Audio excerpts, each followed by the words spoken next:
Hello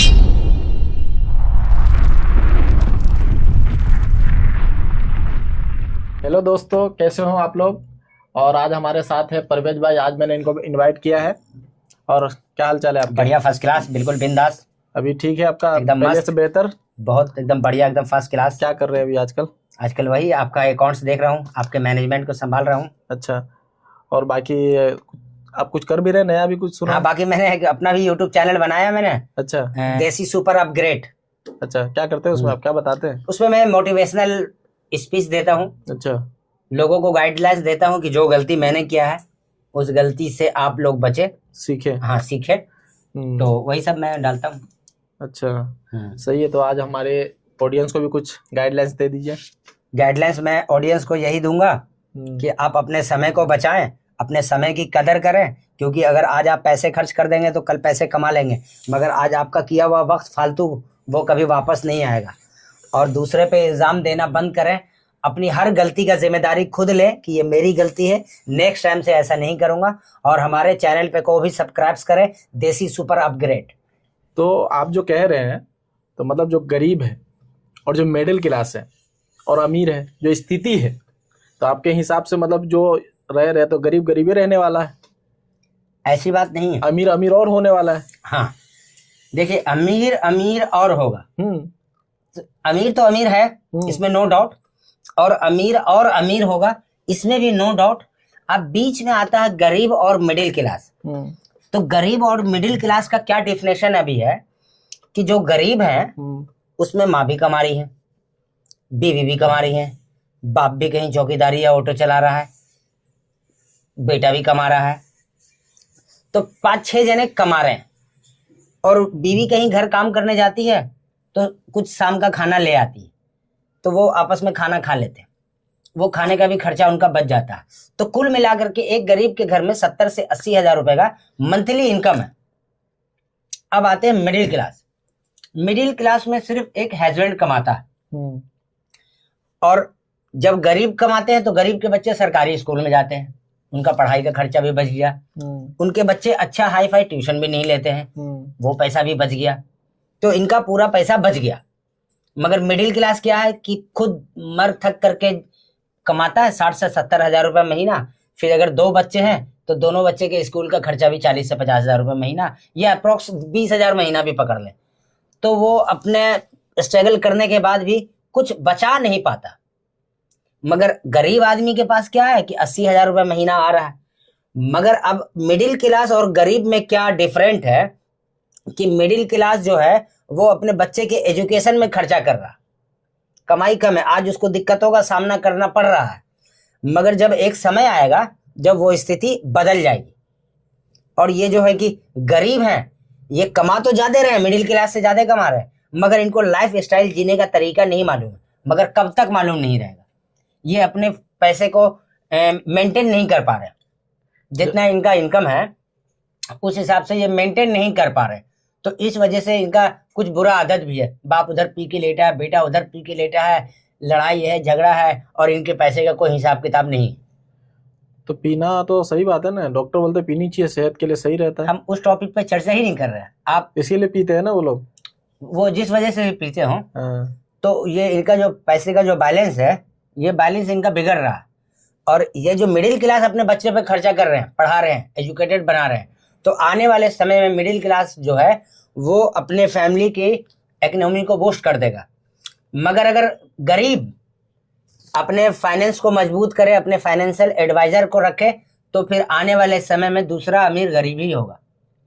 मतलब दूसरा अमीर जो गरीब है वो अमीर बनने वाला है, और जो अगर उसने अच्छे से मैनेज किया अपने आप को, तो मिडिल क्लास वाला फिर मिडिल क्लास में ही रहेगा, वो फिर गरीब हो जाएगा।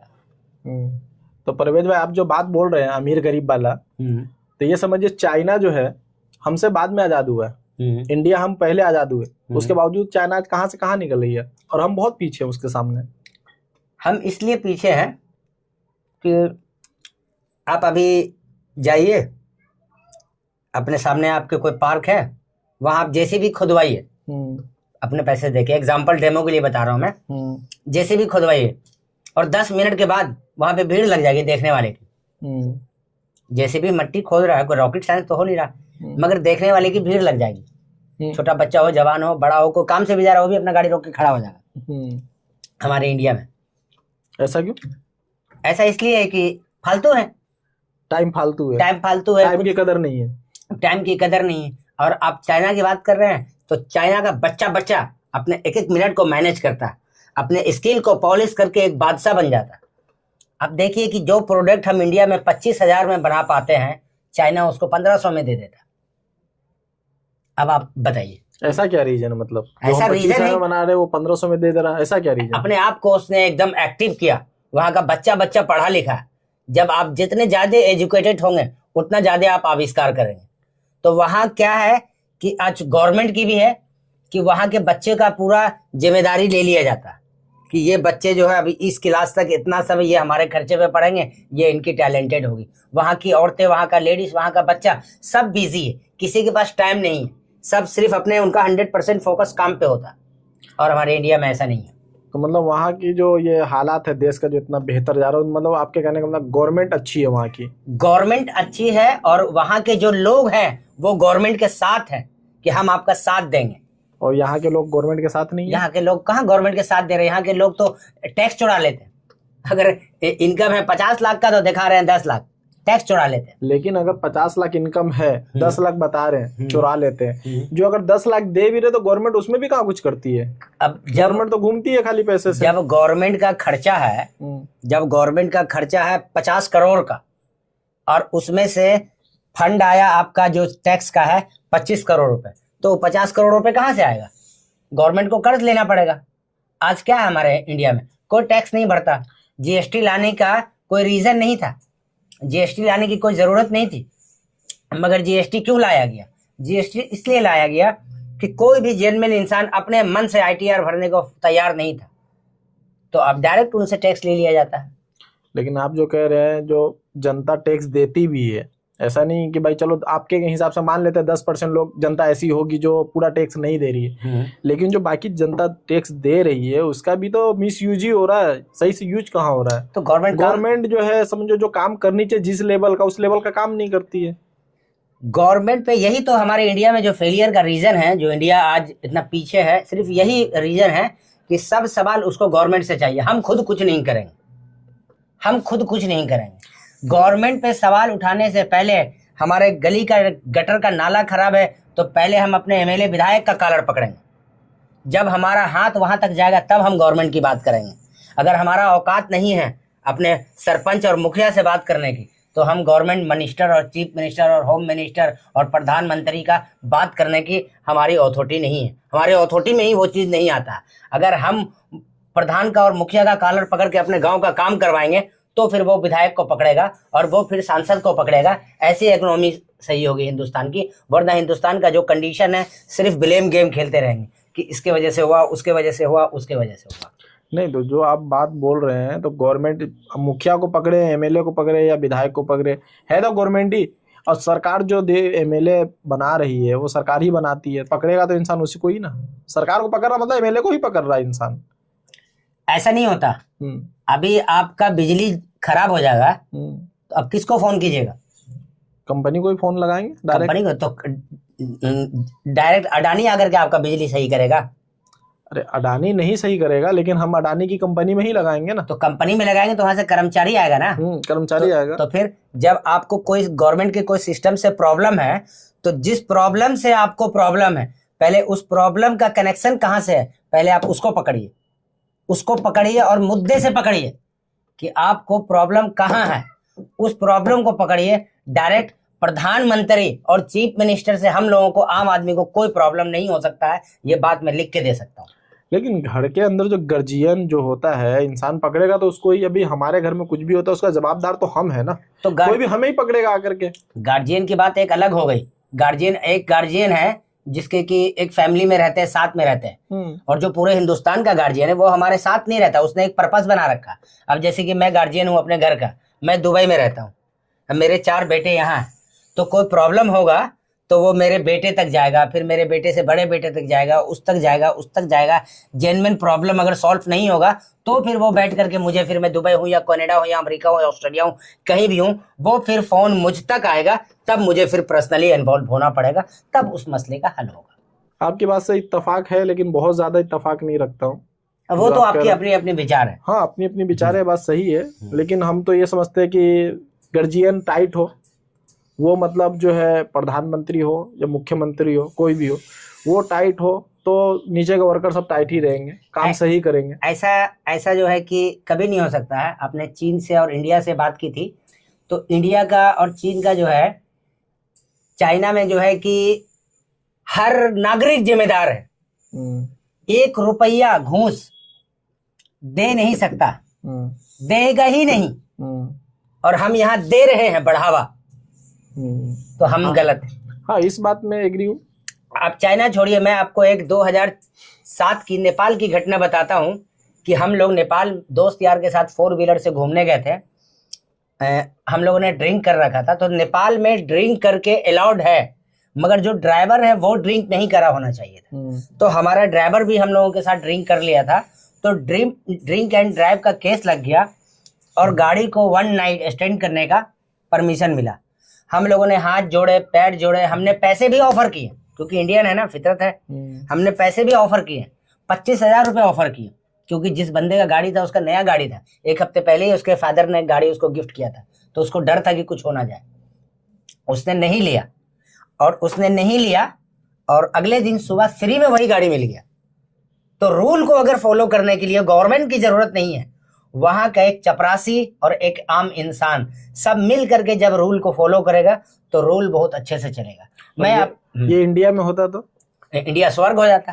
कब में? वहां 25,000 रुपये भी नहीं छूटे। तो वही तो मैं कह रहा हूं कि रूल को फॉलो करने वाला होना चाहिए। जैसे मैं आपको एक बात बताता हूँ, आपका 1 मिनट और लूंगा। जब डॉक्टर भीमराव अंबेडकर ने संविधान को कंप्लीट किया और संविधान को जब रिप्रेजेंट किया गया, तो पूछा गया कि ये संविधान के हिसाब से लोग चलेंगे, तो बोले कि संविधान चाहे जितना भी अच्छा हो, अगर इसको चलाने वाला खराब है तो ये कभी अच्छा नहीं हो सकता, और ये चाहे जितना भी खराब हो, अगर इसको चलाने वाला अच्छा हो तो ये कभी खराब नहीं हो सकता। तो इन दोनों डिफरेंशन को आप समझे, या मैं फिर से रिपीट करूं? नहीं, रिपीट कीजिए। संविधान तो अच्छा है, उसमें संविधान अच्छा है, मगर चलाने वाला अगर अच्छा नहीं है तो फिर कैसे चलेगा? तो चलाने वाला कौन है? गवर्नमेंट है चलाने वाले। संविधान को चलाने वाले हम और आप सब हैं। लागू वही करेगी। गवर्नमेंट ने लागू कर दिया, रूल्स तो उसको ही करवाना। अरे हम करेंगे। गवर्नमेंट ने संविधान के हिसाब से जो रूल रेगुलेशन बना हुआ है, हम उसका पालन नहीं करते। हम हेलमेट बिना पहने गाड़ी चला रहे हैं। संविधान के हिसाब से हम आम आदमी नहीं चल रहे हैं। पुलिस तो बाद में चलेगी, हम आम आदमी नहीं चल रहे हैं, सरकार तो बाद में चलेगी। तो इसी वजह से रूल चेंज हो जाती। आम इंसान, हमारा राइट्स, अगर हमारे जमीन पे किसी ने कब्जा कर लिया तो हमारा पहला राइट्स है कि हम जाकर के कंप्लेंट करें, मगर हम यही हाथापाई पे उतर जाते हैं। तो हम आम इंसान संविधान के हिसाब से नहीं चल रहे। क्यों? क्योंकि इसके लिए नहीं चल रहे ना कि आप जो कह रहे हो कि जाके कंप्लेन करें। कोर्ट में बहुत कंप्लेंट पड़ा हुआ है। अरे पहले कंप्लेंट करें, मैं ये नहीं बोल रहा हूँ कि एकदम बंदूक लेकर के जाकर के आप उसको शूट कर दें। नहीं, कानून हाथ में लेने की तो इजाजत नहीं है, लेकिन जो केस की आप बात बोल रहे, कंप्लेन करे, केस करे, वहां से भी हल नहीं निकलता है ना। इंसान मसले का हल जल्दी निकलनी चाहिए। वहां तो ऐसे मसले का हल निकलता है कि इंसान मर जाती है, बाद में फैसले आते हैं। 50 साल लगा एक इंसान को अपने लिए आजादी पाने के लिए। अपने लिए, मैं उस हिंदुस्तान की आजादी की बात नहीं कर रहा हूं, और इंसान को आजाद होने के लिए, उस पुराने परंपरा से निकलने के लिए। मगर उनके अंदर विश्वास था कि मैं निकलूंगा, एक दिन ऐसा आएगा कि मैं मोच रखूंगा तो इस पर कोई ऑब्जेक्शन नहीं उठाएगा, फिर मैं मोच रख सकता हूं, फिर मैं जूता पहन करके इस गली से गुजर सकता हूं। उनको 50 साल इंतजार करना पड़ा, कितने पूर्वज उनके मर गए, और ना जाने कितने भी इंतजार करना पड़ा होगा उनको अपना सेल्फ आजादी के लिए। मगर वही चीज है ना कि हम लोगों के अंदर पेशेंस नहीं, इसलिए हम लोग एक दूसरे पे इल्जाम डालते रहते, उसकी गलती, इसकी गलती, इसकी गलती। लेकिन इंसान पेशेंस की जब बात बोले, कितना पेशेंस रखेगा? इंसान की जिंदगी 4 दिन की है, मतलब 40 साल 50 साल की जिंदगी जीना है, उसमें कितना 50 साल जाकर के कोर्ट कचहरी के धक्के खाते रहे? मत खाओ कोर्ट कचहरी के धक्के, छोड़ दो। चल भाई तू कब्जा कर रहा, रख ले, छोड़ दो। तो ऐसा होगा तो मान चलो सबका कब्जा कर लेगा, जिसके पास पावर है वो तो सबके कब्जे कर लेंगे, कमजोरों के। कर लो, कितने दिन की जिंदगी है? 60-70 साल की जिंदगी है। कर ले कब्जा। अरे यहाँ कब्जा कर लिया, वो उसने देखा मेरा वहां जगह फिक्स हो गया, यहाँ ले ले। यहाँ का भी सोचना पड़ेगा ना, सब वहीं के भरोसे तो नहीं है ना। यहाँ की जो जिंदगी है यहाँ का यही सोचना पड़ेगा। मैंने अपना ओपिनियन बताया आपको। हाँ सही है, आपने अपना ओपिनियन बताया। मैं ये नहीं बोला सबको ऐसा ही करना चाहिए। ओपिनियन से कितना इत्तेफाक रखते हैं वो कमेंट में राय करें। और इनसे बहुत लंबी बातचीत होगी, हम नेक्स्ट इनसे और बात करेंगे नेक्स्ट टाइम। और अभी आपने हमको यहाँ तक सुना उसके लिए शुक्रिया। और आप हमारे चैनल को सब्सक्राइब करें, लाइक करें और शेयर करें। और इनकी बातों से आप कितनी सहमत है इसको कमेंट करके जरूर बताएं। और इसमें जो भी करेक्शन लगा हो उसको आप लोग कमेंट्स करें। और मेरी बातों से अगर किसी को हर्ट हुआ हो, किसी को तकलीफ हुआ हो, तो मैं उसके लिए माफी चाहता हूँ। जय हिंद।